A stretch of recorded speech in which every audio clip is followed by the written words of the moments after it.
Hey guys, welcome back to the Spillway. You have me, Aaron. And me, Zach. And today we are back talking on a new topic of morality. Yep. And every time Zach and I maybe we kind of switch back and forth, and we always surprise one another with the topic of the evening, because it's kind of cool to get it just from in the moment and without preparing, to get a perspective on it, I guess, that is fresh in our mind and we didn't overthink it. But tonight, morality is the topic of discussion. That it is. And so I know I've talked about it a little bit before on the podcast, but we're planning this that we get a live reaction from each other. Yes. So we don't script anything, guys, which we probably should, but we don't. So we feel that it's important to have real live conversations about a topic, like you would with your buddies out at the bar, or sitting there talking to your friend on your front porch or whatever. Just a normal conversation. That's what we have. So this night's topic, I didn't know what it was going to be. He chose morality. We're rolling with it. So morality. First, what is morality? Well, I think if I looked up a definition of what morality was before we sat down. Okay. And it's like coming to an understanding of good behavior and bad behavior. Okay. Does that make sense? That does make sense. I would agree with that. And what guides us in our decision-making process. So I think, and I don't disagree with that, because that's probably the literal textbook. Yes. Absolutely, positively, that is, Webster's Dictionary, it says. It's the MW version. Expanding upon that a little bit deeper, I see morality as a baseline. So as a humanity baseline. Strangely, I recently was reading a little bit on C.S. Lewis. So I really, really like C.S. Lewis. And one of his books, The Abolition of Man, I've kind of been slowly picking my way through. Great book, great writer.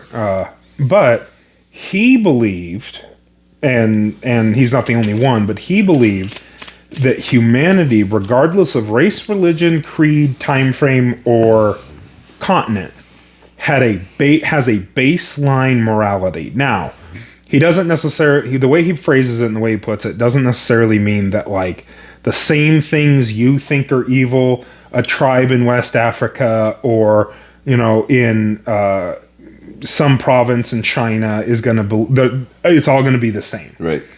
But he did believe, he's passed away long time ago, but he did believe that there's a baseline of a rough outline of good and evil, that all cultures have a baseline morality that transcends cultural divide and everything and just goes into human thing. Mm-hmm. Now, that being said, people are going to argue against that, where there are individuals who don't have that baseline morality, sociopaths, psychopaths, things like that, which, but those are outliers. Those aren't the norm. Right. Normal humanity without cultural influence, he believed, had a baseline morality, and he believed that was endowed in us by our Creator. Now, he went the Christian route with it, which I 100% agree with, but even if you take that part out of it, he's not wrong. There is a baseline morality. Mm-hmm. Tribes that have no contact try not to, going back to Native American times, tribes tried to trade with each other and tried not to step on each other's toes for a sign of respect and also a morality. But then you had other tribes who would enslave other tribes. So there's a lot of levels to it. Mm-hmm. It's a very complicated issue. I don't think it's a one-size-fit-all thing, but I do believe that there is a baseline of morality, especially like when kids, you see it in children a lot. Children will do something, and without being taught that thing is wrong, understand that it is wrong. Right. Be it stealing an extra cookie from the cookie jar, or hitting their brother and sister, or something, right? Something that not evil, just morally wrong. Right. And they have that understanding before being taught it. So you can argue, people are going to argue, and you can argue, well, that's because they watched their parents and they've been raised, but even taking parts of those out of it, there's a baseline morality. Mm-hmm. And I think people are fighting more against the morality And that's how people get so far outside of morality, is not because the lack of morality or that morality is a antiquated concept or not a real thing like some people argue. I think it's because when people rebel against something that they know in their heart of hearts is wrong, they bury themselves in it. Right. Well, it seems like there's so many, I don't know if to say angry people, but sad, disappointed people. You call it angry, sure. And there's a level of anger to it. You know, and I think sometimes our emotions, we push our morals aside and we sit there and think, well, you know, I'm so upset and I'm in the moment and I'm so worked up that, well, you know, you lose track of things, I guess. Yep. It's like saying something, oh man, I didn't mean to say that. Or when you're in the heat of the moment, like, you know, I could have went back and addressed that a little bit differently. How many times have you had an argument where you said something that you meant at the time, and you may have even meant it, period. Right. But because of the way you delivered it and you have the respect for the other person not to tell them that you delivered it inappropriately and you felt bad afterwards. Is that kind of finding that baseline again? That's finding that baseline. Absolutely. Well, it was cool you mentioned the Native Americans and cultures. The Cheyenne were one such culture who were very heavy. Very integrated. Very heavy into games. Yep. And a lot of those games turned out violent. It was like, hey man, there's no hard feelings. I still respect you. Right. That was just the game. Well, it was like UFC, but you know, ancient times. Yes. Not even ancient, but older times. Yeah, and it got pretty intense at times. I think, and probably even till the death. I'm sure. Well, look at the Cheyenne, Lakota, you know, the Plains Indians, essentially. Look at the only caveat to that, and going down the history rabbit hole, guys. Sorry, the Comanche are the only caveat to that because Comanche's territory, they were the largest stretching territory in all Native American culture.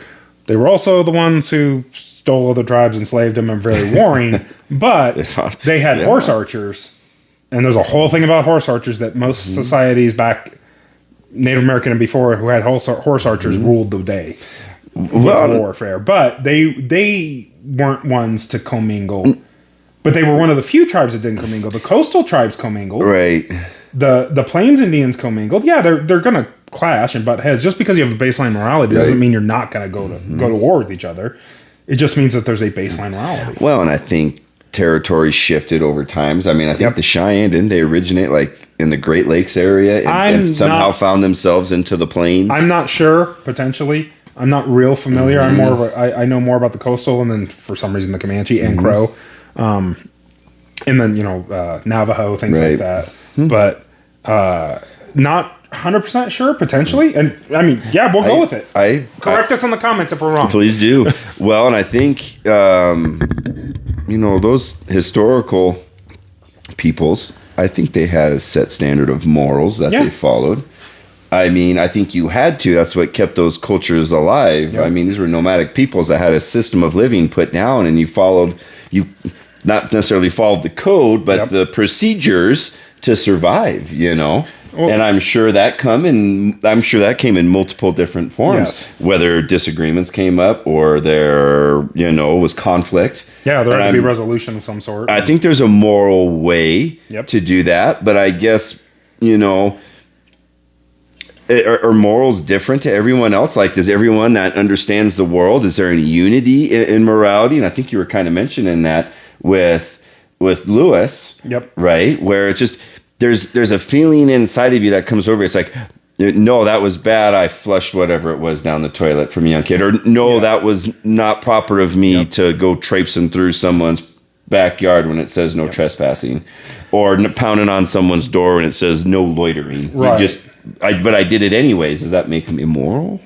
Or just... So it's not, I think the morality of being able to recognize that what you did, or in this hypothetical situation, the act you committed was wrong, means you have some sort of morality. It doesn't necessarily mean you listen to it. There's a difference. Okay. I think that you have the morality in this scenario, right? And this isn't something that Aaron's going around doing where he's like, hey, I'm just going to go do all this stuff that I'm not supposed to. But using it as an example, I believe that if you have the understanding that that thing you're doing is wrong, right? Then you do have a moral code. You're just not following it. You're just not following the morality that is instilled in you. That's the difference, I think. A good example of that is, there's many times through history where cultures did not care about women and children, but then there's many times in history, especially warfare and things like that, where both opposing sides would set aside differences to help women and children and have no gain for it. Now, for every positive one, there's always a negative. So it's a constant argument, right? I still think there is a baseline morality, and here's why. I think the ones who go against the moral good and blatantly do things to the weaker ones, the ones we're supposed to protect, things like that, I believe the reason they do that is because they know it's so shocking because there is a moral base. Right. Because it wouldn't be shocking if there wasn't a moral base. Does that still exist anymore? Women and children first? It should. Some societies do. I would argue our society does. Would you think so? I really do. Like when you watch the movie Titanic and they got all the lifeboats and they say women and children first. Women and children first, yep. That, they said that in that movie like 6 times. Yep. And I'm like, was it really women and children first? I believe so. I believe that we still have that moral base. I believe that I believe more people are actively trying to turn against it. I believe more people are trying to convince others that there is no such thing as a moral base. Mm-hmm. But I believe when push comes to shove, when tragedy strikes and things happen, you can't unwrite that founding. And that is a foundational cornerstone of our country. And not even just our country, the West as a whole. Yeah. You cannot unseat that. It is not a moral code that can be unseated as simply as, hey, we're going to increase the number of people who disagree with it so that way we can tell others that they're wrong. Right. You can't. I've always said that you can take the most anti-American, individual who pick a stereotype and they're, against the flag and against, God, country and all the things, right? Mm. But the minute, and here's where I think a lot of Americans get lost. The minute you start doing something that they perceive as a restriction of freedom to them, they'll turn on you like a viper. Ooh. Every single time. If you continue doing things that they agree with, they're like, oh, everybody else is a bigot and this and an ist and a phobe and whatever, right? Whatever catchphrase of the day it is. Mm-hmm. But the minute you make it to where they can't go get their pumpkin spice latte because of pick a reason, oh, well, now you're treading on their rights. So now the freedom part comes in. All Americans have, and I truly believe this, even ones I completely disagree with and really don't like. I believe there's a baseline of freedom loving. And the reason I think that, because they wouldn't do what they would do if they didn't think they were safe to do it. Well, and free to do it. Right. And I think one of the cool things about being in the United States, and a lot of people would argue this with me, is like our contract with the U.S. government is the Constitution. Yep. Right. I think on your side? Right over here by my left corner. Right. That's our contract. And I don't think people view that. It's like, oh, no, my rights and liberties aren't there. No, they are. They are. Yep. Yes, they are. No one has more rights over someone else. Nope. A rich person doesn't have more rights over than a poor person. Nope. They might have more money to defend themselves if they break the law and spend there are some states millions of dollars on an attorney. And there are some states that laws are only illegal unless you can pay for them.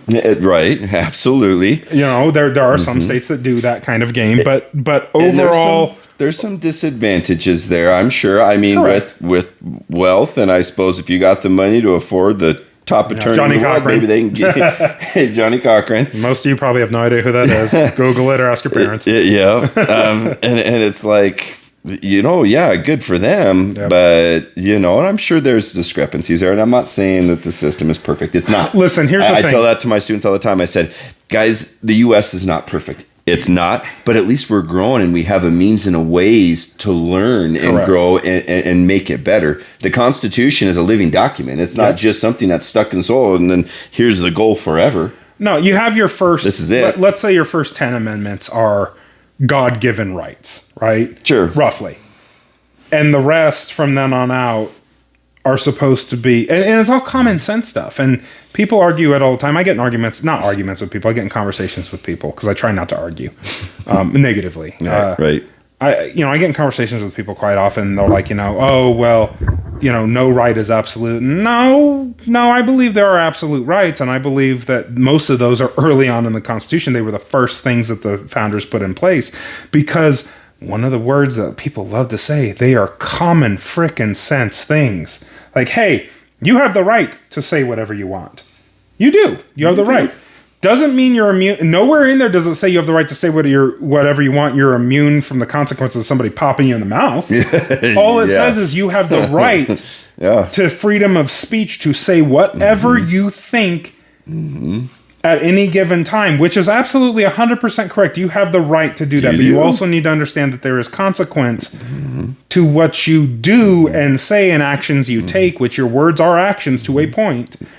And yeah, that person might catch a charge, but if you start attacking somebody and they pop you in the mouth, you were kind of an idiot. Yeah. Granted, they're in the wrong. They shouldn't have put hands on you, but you're kind of an idiot. Yeah. Well, and it's like you get slugged in the nose for getting up in someone's grill, and you angered them. That's like asking me to get punched in the face. Correct. I think, you're egging it on. I'm egging you on to punch me right in the face. It's kind of like in Step Brothers. Yeah. I watched that last night. I love that movie. Such a good movie. You guys look like you want to punch me in the face right now. Yeah, exactly. Especially you right there. Especially you right there. Why don't you do it?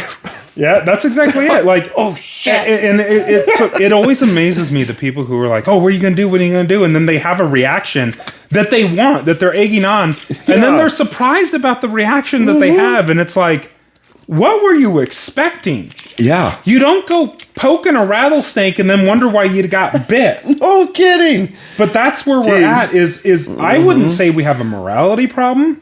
Maybe not. I think we have an opinion problem. Yeah, that could be it. We have a problem with so many people having so many different opinions, but feeling that their opinion is the only one that matters and voicing it to the point to where all others are null and void, and if you don't believe what they believe, they get verbally and physically abusive towards you. And at that point in time, no, that's no longer an opinion. That is forcing an ideology. That's what I believe we have. Yeah. I don't think we have a morality issue. I really don't. Now, I think there are certain individuals who fight so hard against the norm, right? The baseline morality. Is it they're fighting it because like maybe it holds them accountable? Yeah, it holds them accountable. Like the world's done them wrong, and this system has put me down low, so therefore I'm going to speak out against it. I think there's some of that. I think a lot of it, and then this is going to maybe show a lot about me. I think a lot of it is people just want to feel special, and people are not okay just being okay. People are not okay. They've been told that they can be anything, which in this great country we can be. Right? But there's also an understanding and a realization of limits. Okay? Right. There's an understanding that I will never be a rocket scientist, right? I hate math. That kind of goes hand in hand.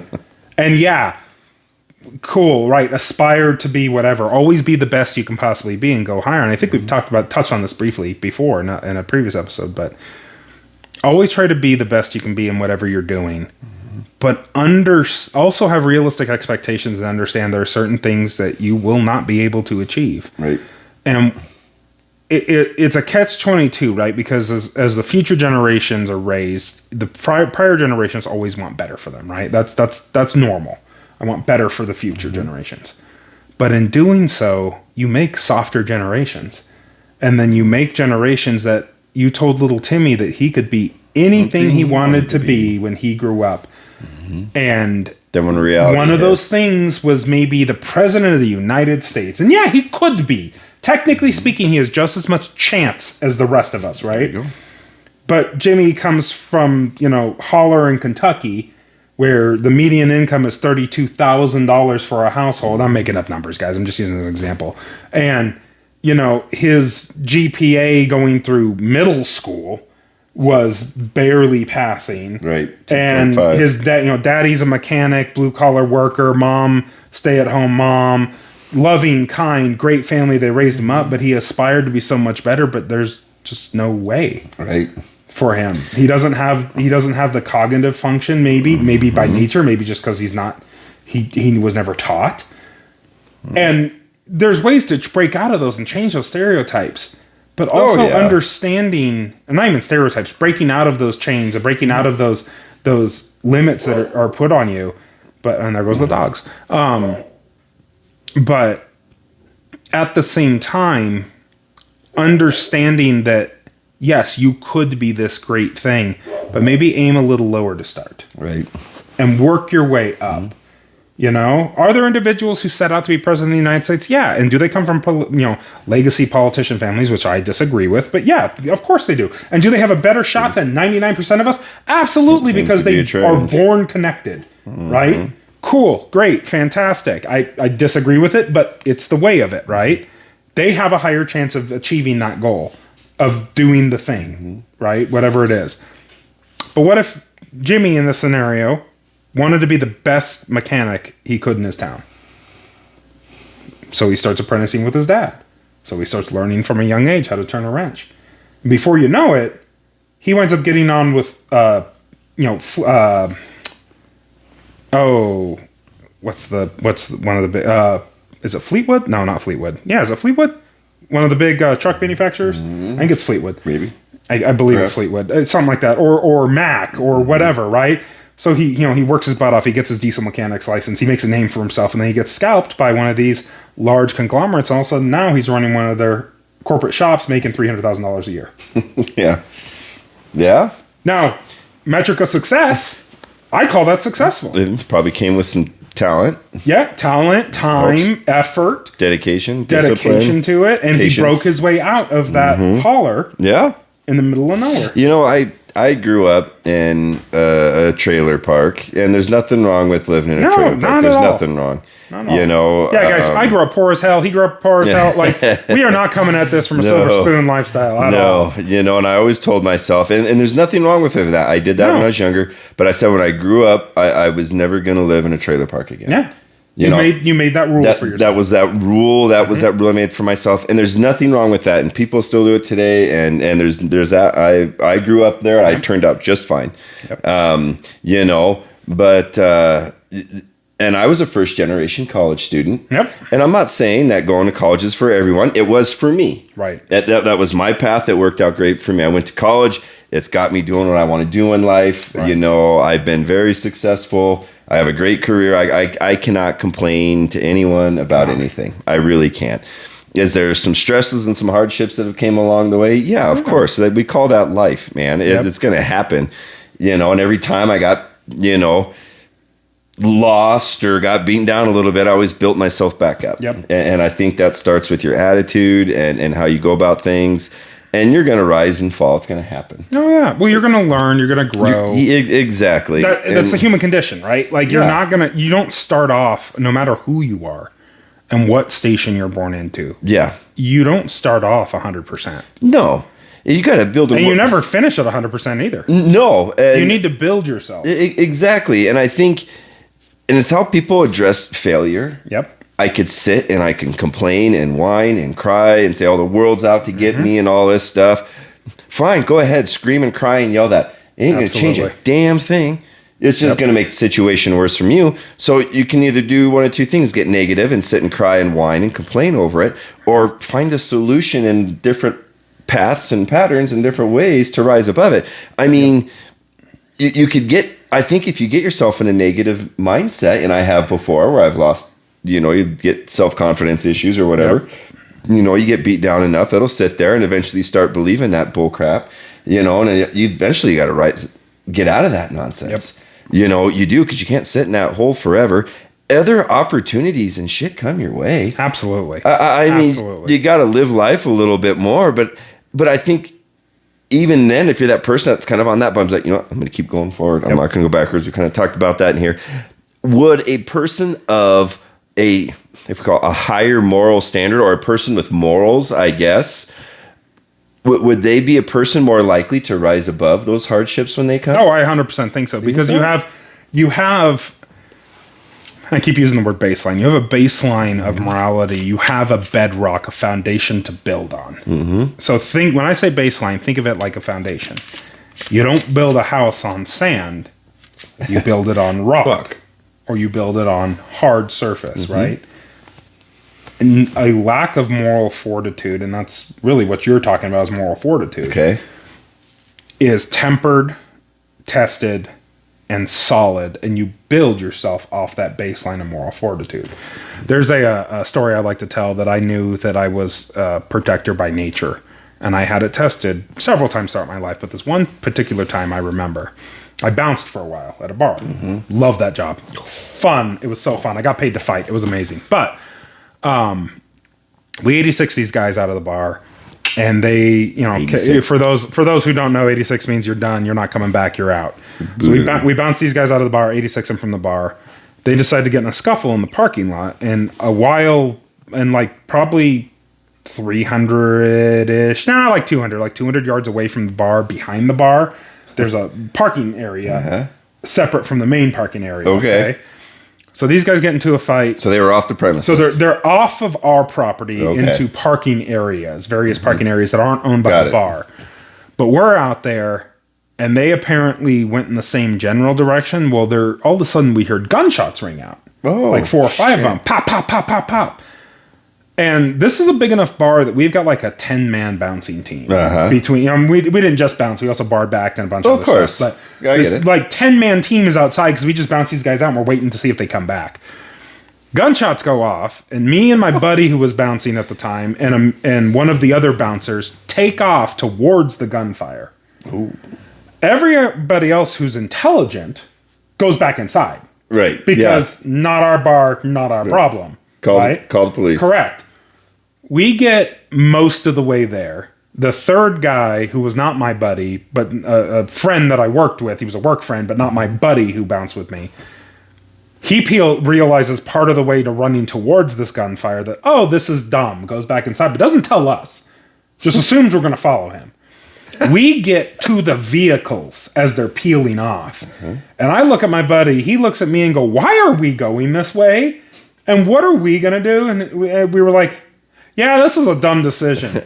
But the cool part about that is my baseline is to run towards the gunfire. My baseline, tested, is to run towards the emergency, not scared and away from it, because we weren't thinking. Because we came to the realization as we arrived at the vehicles peeling away. Nobody got hurt. Right. But as we arrived at the vehicles peeling away that decided to pull rounds at each other, we had the moral fortitude to run towards it, even though we had no business going towards it. Right. It wasn't our job. Yep. It had nothing to do with us. They were outside the bar, but it was a test. So the nice thing about that is being able to test your morality and understand you have that moral fortitude to push on, even in very grandiose or extreme circumstances. And that's just one of many cases. But I like using it as an example because it shows the steps, right? The other guys who went back inside didn't necessarily not have morals. Right. They were just different than mine. And they were the smart ones, as I like to tell when I tell this story, I tell people, they were the smart ones. I was the stupid one.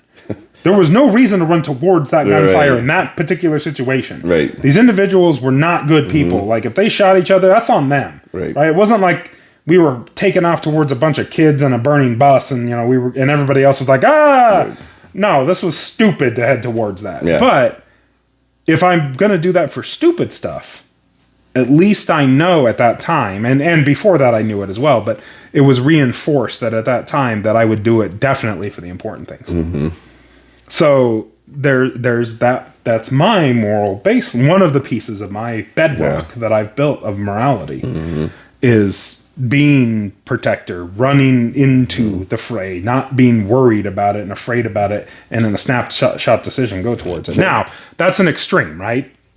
You don't have to take that as, I have to have that moral baseline. But right and wrong, right?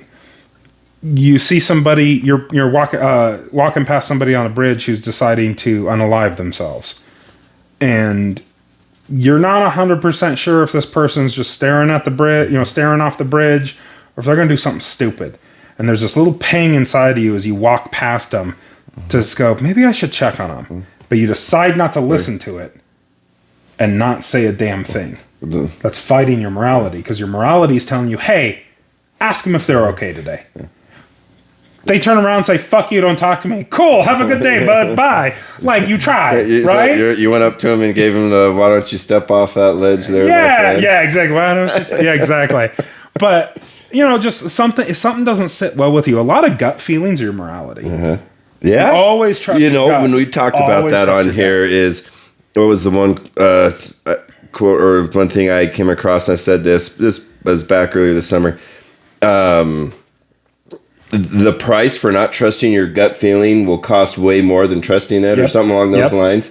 And I think that could be a good place where your morals come from. Yep. You just sense and know something is wrong, it's off, it's not the right thing to do. Because I always tell people, it's like you do the right thing to do because it's the right thing to do. You don't lie, you don't cheat, it's the virtues, right? Yeah, you have respect for your neighbor. Yeah. Exactly. I mean, you don't boast of your shit and the things that you have or your families, because people can become boastful of their families too. 100%. Exactly. Like, look at my family and look what you got. You ain't got nothing. Well, it's not only that. You can be boastful about someone else's accolades because they're a parent to a child, and they almost live vicariously through them. Like, look what my son's doing. And you're telling that to your friend who maybe their son is a recovering alcoholic or something, and it's like, it's boastful. It's I mean, it's still your family, it's still your children, it's still your brother, but there's your a way sister, to go about it that's not. I agree with that. I really do. And it's like, okay, great. You guys have accomplished all this and done all this stuff. Dude, that's awesome, man. I don't view you any different than this family over here that doesn't do that. Correct. They care for their kids just as much as you care for your kids. They want to provide for their families and take care of them just as much as you do over here. And I think, and maybe that's where some morality might need to come in, is just family morality. I'm not. I've got plenty of friends that are LDS Mormon, right? Do I fully agree with it, or do I fully understand it? No.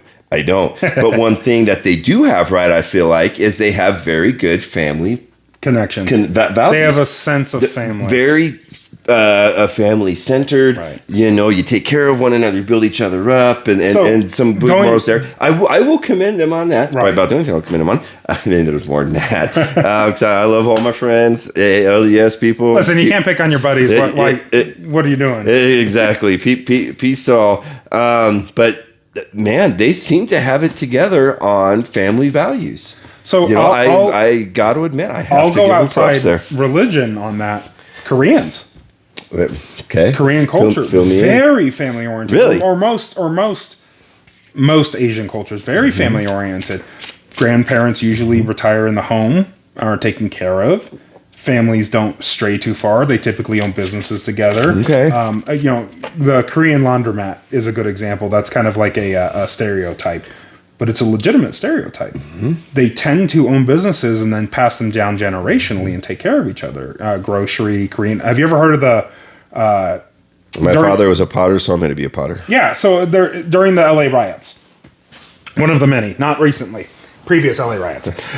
There's too many to name. But you ever heard of the rooftop Koreans? So the rooftop Koreans was Little Korea when Little Korea was being assaulted and burned down, as most rioting does, is just burn down random stuff. And shop owners, all the Koreans, a majority of the fighting age male Koreans took to the roads with rifles and kept the mobs away. And there was a whole community of Koreans that stood shoulder to shoulder, keeping rioters away from burning down their businesses.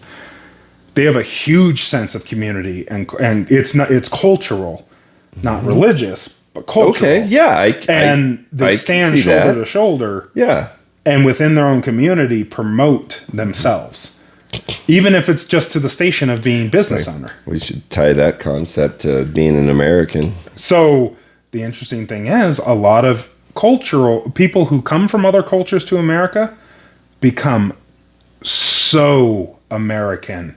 It's not even funny. The statistics are insane. I don't know what they are off the top of my head, but most people who migrate legally to this country and take citizenship seriously, which are most of them, become so patriotic it's not even funny, because they know the life they're living in. Is my guess. Know what they've left. They know what they know where they came from. They know where they're coming to. They think it's pretty cool to be like, hey, I get a contract with the federal government. Yeah. It's called the U.S. Constitution. That's a really cool thing. I get to own a firearm and protect my family. Yeah. I get to start a business and own it. Yeah, I got to pay taxes, and taxes are stupid, in my opinion. But I got to pay taxes. Okay, but the state doesn't own my business. Right. I can have a job and make money and wages and have a home and go home and be at peace where no one's going to bother me. Yep. I mean, why would anyone want that? Correct. What an awful thing to have. I've got a theory about kind of why everything is so loud in America right now. Well, it just seems like that's all it is who can scream loudest gets the most attention. So if we're getting the most attention, correct, that must mean that we're doing the right thing. So we attribute loudness and show as majority. Mm-hmm. If you look at everywhere, news, and for the love of God, don't take the news seriously. Do your own research. No kidding. News, TV shows, media of all sorts. This media, we take the loudness, meaning majority. It's really not. You start looking into it, you start diving deep into it. It's not the majority, but it's a very small, relative to size, amount of people that are just loud enough and consistent enough and truly smart enough to know how to play the system to make it seem so much bigger. During World War II, complete side tangent, but it will make sense when I get to the end. During World War II, we were invading Normandy Beach. Okay, that was the goal. Got it. But we were trying to figure out how to pump fake, essentially, Hitler and Nazi Germany into thinking that we were going to hit different beaches because of how narrow Normandy Beach was, and how defendable it was compared to other beaches. So what we did is we created a division called Skunk Works. If I remember correctly, they were called Skunk Works. And what they did, it was a team of just random individuals. A lot of them were like college kids and things like that. And they were to figure out a way to make it look like we were invading other areas and staging other things to fake out the Nazis in Germany and German army in general, because they weren't all Nazis, but German army in general, to think we were either attacking multiple fronts or different fronts than what we actually were. One of the things they came up with, one of the tactics they came up with, was the inflatable tank battalion. So they created balloons or blow-up tanks that were the size and dimensions and aerially looked like Sherman tanks.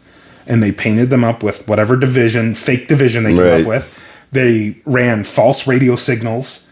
It was this whole thing. They would drive Jeeps with this fake division number on it from point A to point B, delivering fake documents to the point to where several of them got stopped. And they were underneath, at the time, OSS. So think like OSS and an unnamed agency, but think like old school CIA. They were operating underneath that type of division that didn't really have a name yet, because it was the first time we'd used something like that in warfare to this level. And they would get stopped by higher-ups thinking that they were impersonators. And they were under strict orders, they couldn't tell anybody what they were doing. So there were several times they were almost imprisoned or even shot as traitors and as impersonators, because, they were impersonating with the government's blessing, but they were doing it so well that even their command staff or command staff outside of their direct chain had no idea what was going on. And we were able to have a successful landing in Normandy and a successful push with Operation Market Garden, then start the war in the Eastern Theater because of this BS that we were able to come up with. So I say all that to say this. There's tactics involved in everything. Political theater is a real thing. And when I say political theater, I don't just mean politics. I mean any hot button topic that can be spun, twisted, and shown to be something else. Right. And that is all it takes, is the perception of majority for you, me, you to think, oh my Lord, the world's just gone crazy because all these people think this crazy thing. Right. When really they don't. No. It's a handful of people. Right. They just happen to have the connections and the strategic fortitude to be able to make it seem like it's more than it is. Mm-hmm. And that is the difference. I think that's where we are in America. Right. And the West as a whole. It's not just us. It's France, England, the West as a whole seeing it. Where the East is cementing themselves into their values, which I don't agree with the Eastern values. A lot of them are very negative and wrong, but they're cementing themselves more in their values. Oh. Why is it we are getting farther away while China is cementing themselves more into CCP? Why is it we are getting farther away while Russia are cementing themselves more into Russian ideology? It's interesting. Very interesting. And that yet they don't have the mass protests that we see. No. They don't have the mass individuals on screen that we see. Now they could, and it could be hidden from us because China's a good example of state-run media. Oh yeah. I mean, I'm not going to get into the theories on state-run media for us. We're not going to touch that right now. That's a different topic for a different time. But so guaranteed state-run media is CCP. They run everything. So why is it their traditional values and they prop those up? Even if it's under the guise, it's under the I should say communism under the guise of traditional values is what they're propping up. But they're burying themselves more into tradition than they are into progressive ideology. Right. Right. It's very interesting, the dichotomy between the two. I think so. Part one is strategic showing, right? Strategic theater is, I think, what we're dealing with a lot of when it comes to the media sources and the perception of majority. Part two, we are a warring people. America is a warring nation. Always has been, always will be. We have the largest GDP spent on military of any nation combined. We have the largest military force, not by raw manpower, but by raw everything else. Air Force, ships, submarines, the list goes on and on and on, right? We commit the most funds to development. We're about 10 to 20 years behind public knowledge wise of what the military has at any given time. Yeah. If you're finding out about newfangled stuff, that's stuff we've had for a while. For a while now. Nobody knew about it until it got declassified. So unless it's something that is menial, like the new small arm or whatever, that is just a check mark and making the soldier more effective, you're finding out about railguns. We've been doing it since the 90s. Like you're so far behind the times. A good example of that is the bubble on naval vessels that detects mines was back in Vietnam when it got developed. It didn't get declassified till like the 80s. Really? Wow. So, a 30-year offset. Right. My point is this. We are warring people. We always have been. We are conflictual people. We have not had a righteous enemy to fight since 2001. And if you look at it and you track America, every time we get bored, we fight amongst ourselves. Oh, absolutely. When we don't have a righteous enemy to fight, we get bored and we make injustices. We make enemies to fight. And it gets pushed on the public heavy. Correct.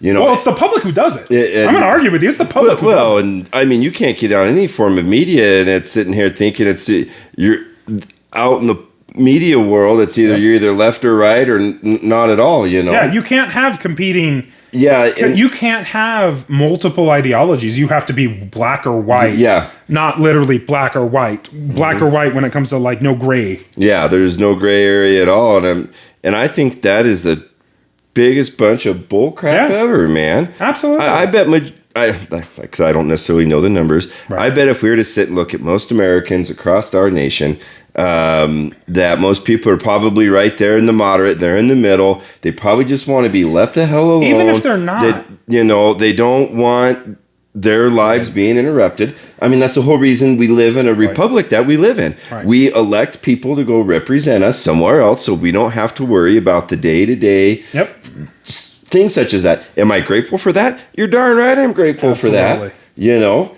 And it is a form of a democracy. Yes, we still... So it's a democratic republic. A democratic republic, It is. It has democracy in it. Yes, it does. But it is not a traditional democracy. Right. It's a hybrid system. It's not necessarily this one person, one vote. Right. But it pulls us out of that situation so we can go be represented. We give them our faith and hope that they're going to go do a good job. And the beautiful part of this country is we have elections every so often, and we hope that they're full and integral, right? Are there always going to be mistakes and mishaps that happen in elections? Yes. It's the nature of politics. It's going to happen. Is the system in line always going to be perfect? No. Do you strive and do your best to make it perfect? Yeah. When things go wrong, shit, man, things go wrong all the time. You know, but we say here, we're not even the largest democracy voting country on planet Earth. India is. Yep. India is. They have 4 times the population of us and conduct elections. Yep. Sometimes it takes time to get those results and stuff in. But you sit there and you're like, we got 60 million, 350 million roughly people. It's like 330 to 360, depending on which census you go by. Somewhere and if you in count illegal immigrants or whatever else. They got 1.4 billion people. Right. Man, and they conduct and hold democratic processes. Do the results come out that day? No. Maybe here in the United States, instead of being so speedy with our results, maybe elections need to be a 3-day span. I don't know. Maybe we need to give it time, because it seems like every 2 years, because we vote, we get there, and we got to have those results now, and it has to be done. And it's like, I don't necessarily know that. I just think that, and people always talk about giving folks the opportunity to go vote. And if you only got that one day to go vote, and that's it. So do all these, what's it called when you're gone? Harvesting. Well, not that. When you're gone, you get absentee ballots. Absentee ballot, right? Or we can't get here and get this. Well, why don't we spread it out over like 3 days? And it's just an idea. It's just an idea. I'm not saying I'm a proponent, give time and allow the process to happen. And maybe that would help things out.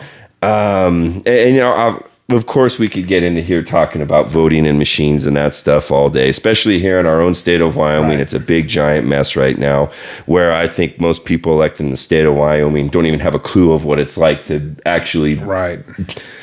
what goes on in the state of Wyoming on a daily basis, except for their small little corner they live in.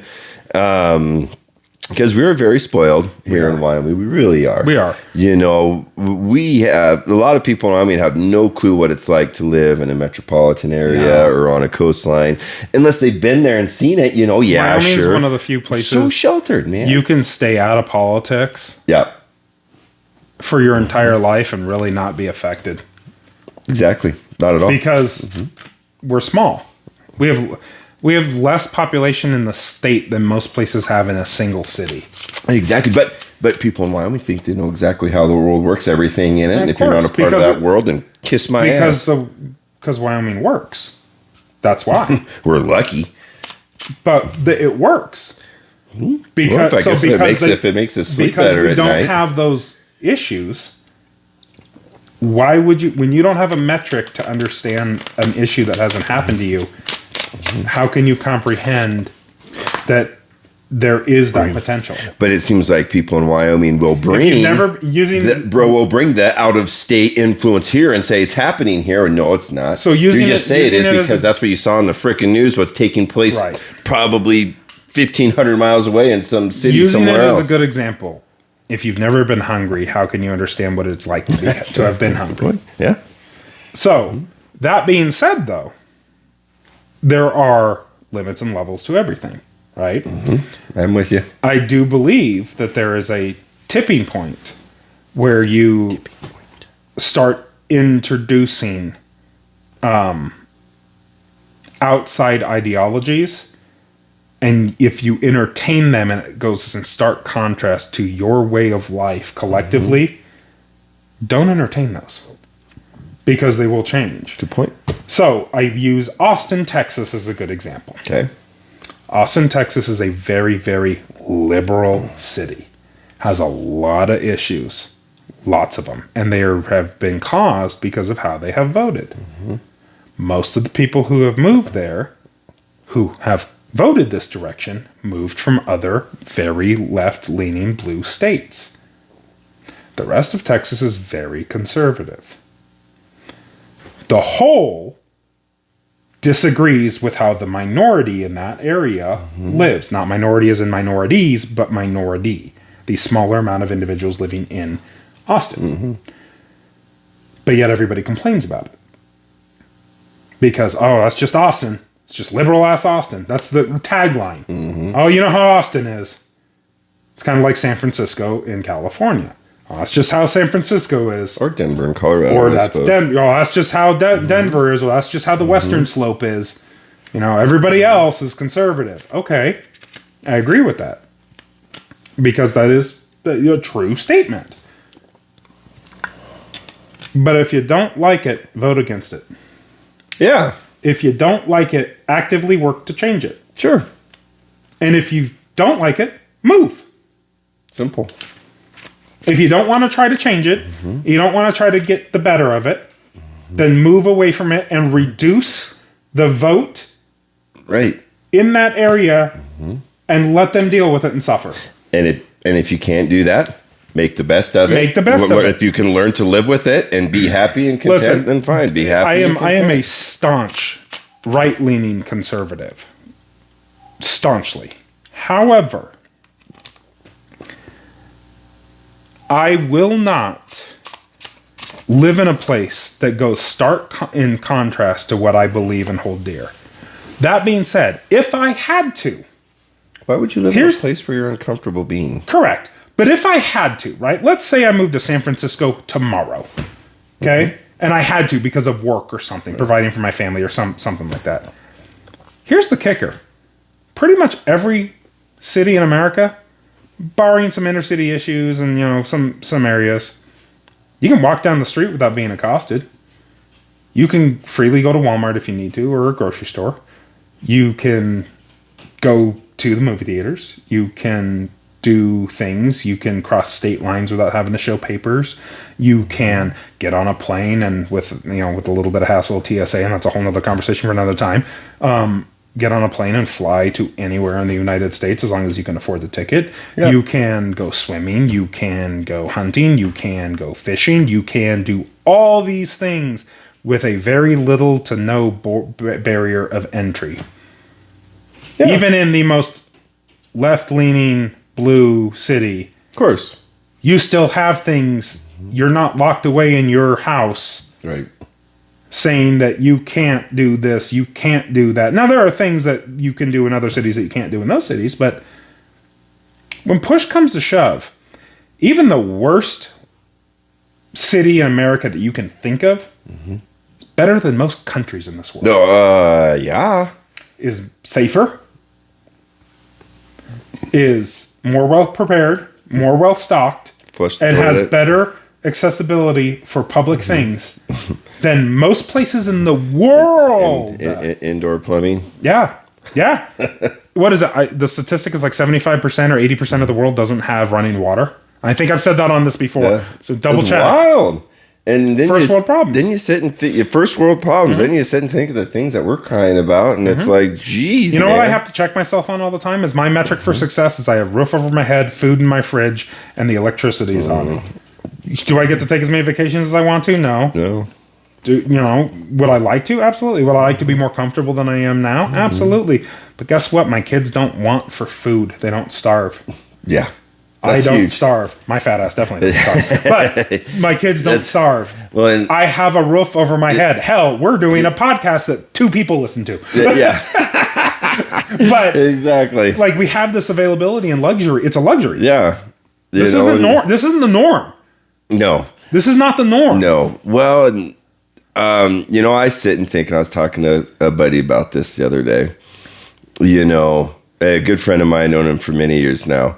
And I said, my victory at the end of the day is I don't want any acolytes. I don't want any awards. Screw that. If someone was to offer me an award, I'd say take that award and shove it somewhere else. Somebody who actually cares. Yeah, I don't care. I don't want it. my victory, my trophy is I can go to work Yep. during the day. I'm very responsible at work. I complete all my duties and tasks. My predecessors and my boss is happy. Had a good day at work.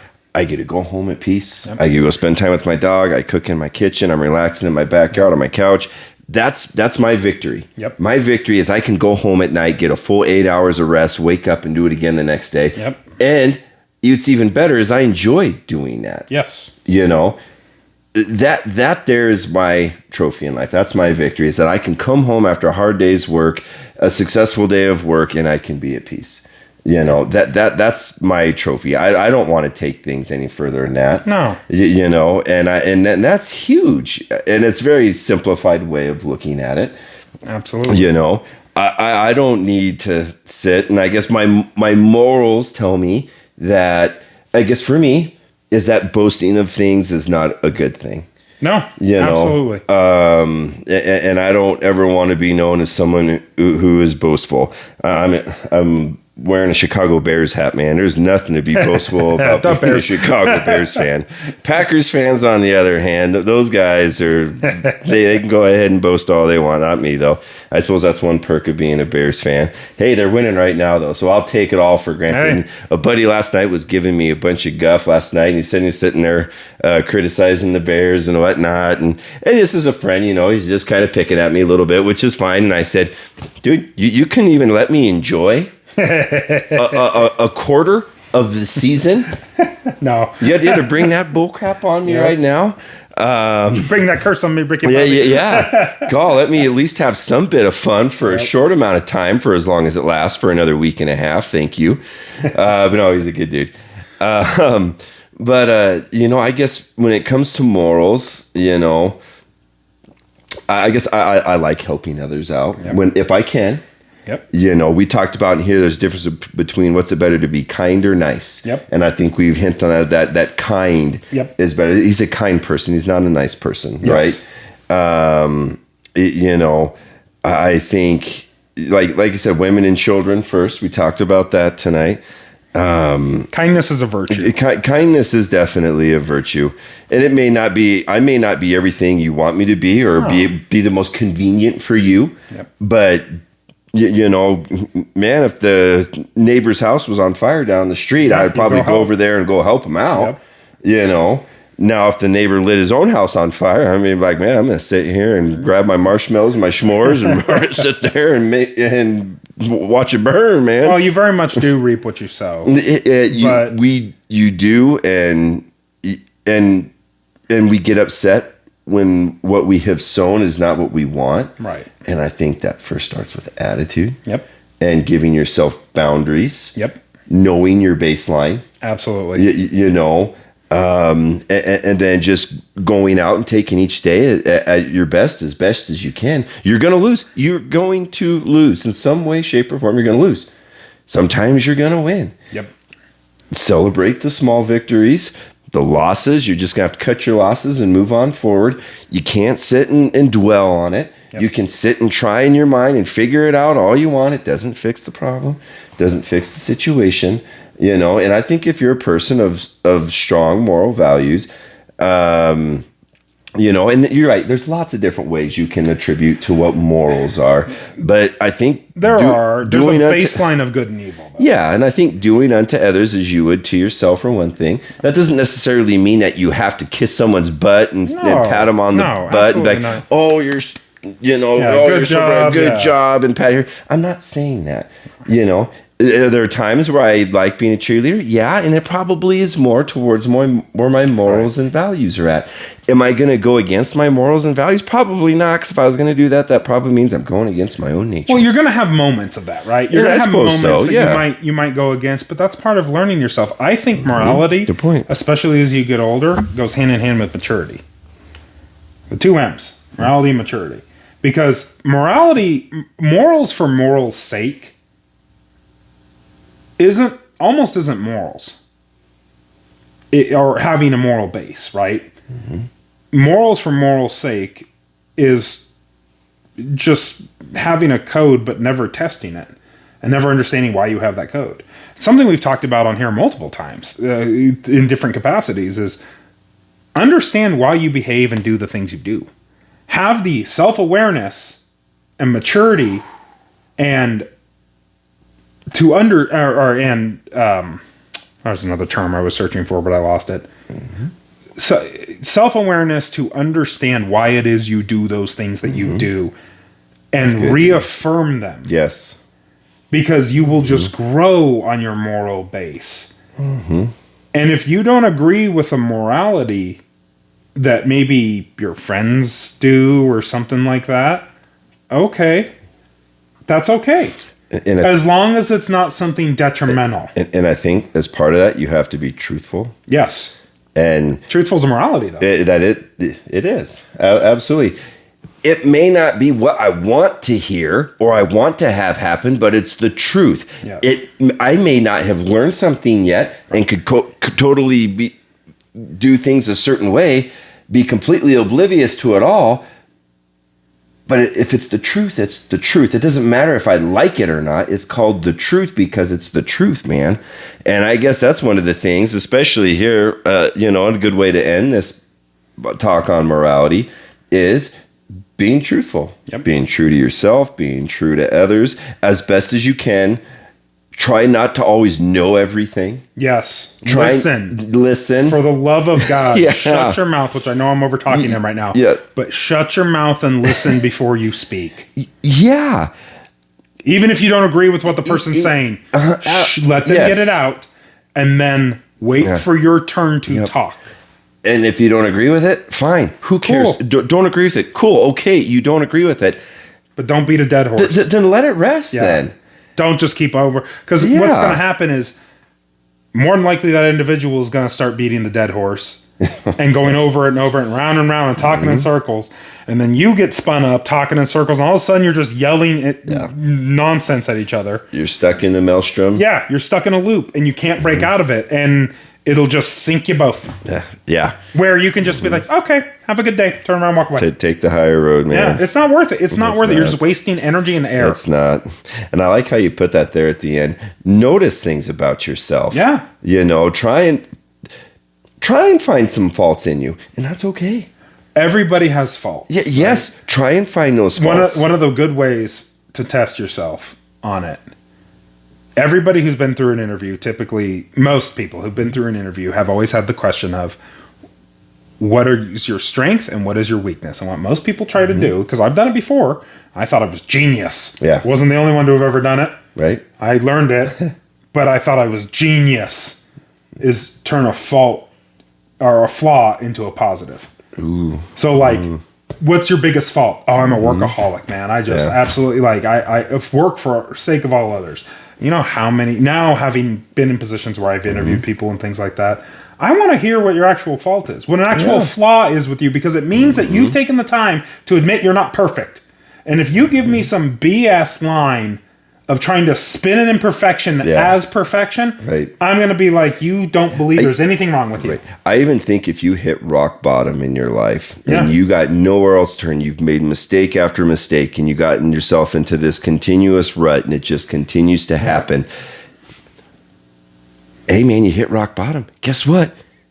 You can't fall anymore. Yeah. You got to go up. Well, you can always fall a little bit more. But and we could dig when ourselves. You feel that you've hit rock bottom. Good point. Push your way out of it. Cool. Yeah. Because if you keep on what you've been doing, you're going to find yourself in a very dark place. And I've even found myself in very you're no longer places. at rock bottom. You're building walls around your rock bottom. Yes, now. And you find yourself where you dig yourself down so deep and you start believing in it. Yep. I'm worthless. Yep. No one will hire me. No one likes me. My self-confidence is shot. Yep. And I sit there and I throw that down. You'll bury yourself in that and you start believing it. Yep. And that is one of the worst, nastiest, evil, awful places that someone could get to. And, you can easily find yourself there. Oh, yeah. We're our own worst enemies. We are our own worst enemies. And I think that's in those moments, viewers, where if you get into a spot like that, have the courage and the determination to have a damn heart of iron. Pull yourself out of that or shit if you can't and pull say, yourself out, say reach out. no more, or reach out. But be honest when you reach out. Yes. Don't just sit there and reach out to someone, get me out of this mess I'm in. No, want to get out of the mess. Yes. Take what assistance you can. If a friend says, hey, man, I love and care about you. I'm not going to sit here and go down this rabbit hole with you, but I tell you what, I care about you, man. Yep. And maybe you fix this and we can carry on and doing some more caring about you. But it's going to start with baby steps. It's going to take time. It's going to take damn patience. It's going to get you to get out of your stinking head and say enough is enough. Build yourself up. And you could be in the worst place in the world. You can dig yourself out of any hole, man. Realize you're going to crawl before you walk and walk before you run. Perfect. And take that time. I like it. So with that, we will end on some dad advice. Do you have any dad advice you'd like to give? I don't tonight. I'm out of advice tonight. What do you got? That's perfectly all right. Teach the next generation. My dad advice for the night is teach the next generation. Teach them all the things you've done wrong. Teach them all the things you've done right. And set them up for success. But when you teach the next generation, don't let them not fail. Don't make everything roses and unicorns. Let them make their own mistakes and fail, and help them learn from them.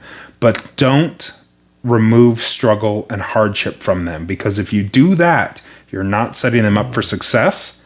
You're setting them up to be disappointed when they have to go out and deal with the real world who's not going to be kind to them. So let them fail. Be there to catch them, but let them fail. Let them get hurt. Let them make stupid decisions to a point. Nothing detrimental. But let them learn that the world does not care about them like you do. And that doesn't necessarily mean for your actual kids. If you're a mentor towards the next generation, things like that, let them fail. But watch them and have their back when they do and be there to help them up. And that is the truth. Yep. Well, my name is Zach. I'm Aaron. Thank you guys for watching. We appreciate you. Thank you for joining us on The Spillway. We will see you next time. Bye, guys.